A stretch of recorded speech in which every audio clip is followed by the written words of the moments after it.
السلام عليكم ورحمه الله وبركاته. اهلا بكم في فيديو جديد على قناه السودي الاهلي. ما تنساش قبل ما تبدا الفيديو تعمل فيديو بلايك وشير وكومنت وتشترك في القناه لو انت مش مشترك وتفعل زر الجرس وتسلي على الرسول. ويلا بينا على الفيديو.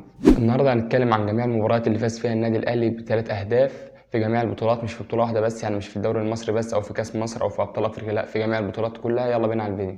فاز النادي الاهلي بنتيجه 3-0 في 10 مباريات، في 9 مباريات فاز 3-0 وفي مباراه واحده فاز 3-1.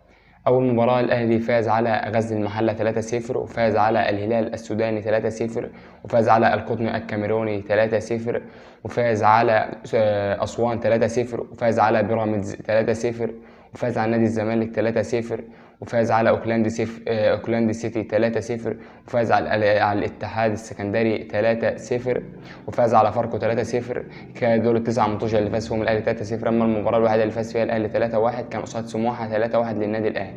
طبعا هم دول ال10 مباريات اللي قلنا عليهم اللي فاز فيهم الاهلي بنتيجه 3. طبعا 9 مباريات زي ما اتكلمنا، 9 مباريات فاز 3-0 ومباراه واحده بس فاز 3-1.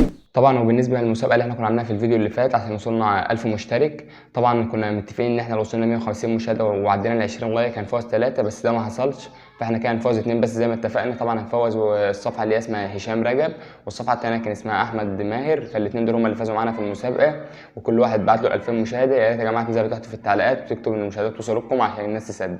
ان شاء الله يبقى في مسابقات تانية كتير وفي هدايا تانية كتير وفي جوائز تانية كتير. استمروا بدعمنا ان شاء الله، واحنا ان شاء الله هنكسبكم وهنعلى مع بعضنا ونقدر نوصل 2000 مشترك في اقرب وقت. طبعا احنا حاليا 1230 مشترك قبل ما اصور الفيديو، فان شاء الله استمروا بدعمنا وان شاء الله نعلى مع بعض في اقرب وقت.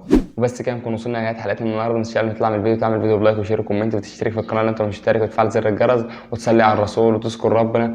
والسلام عليكم ورحمه الله وبركاته.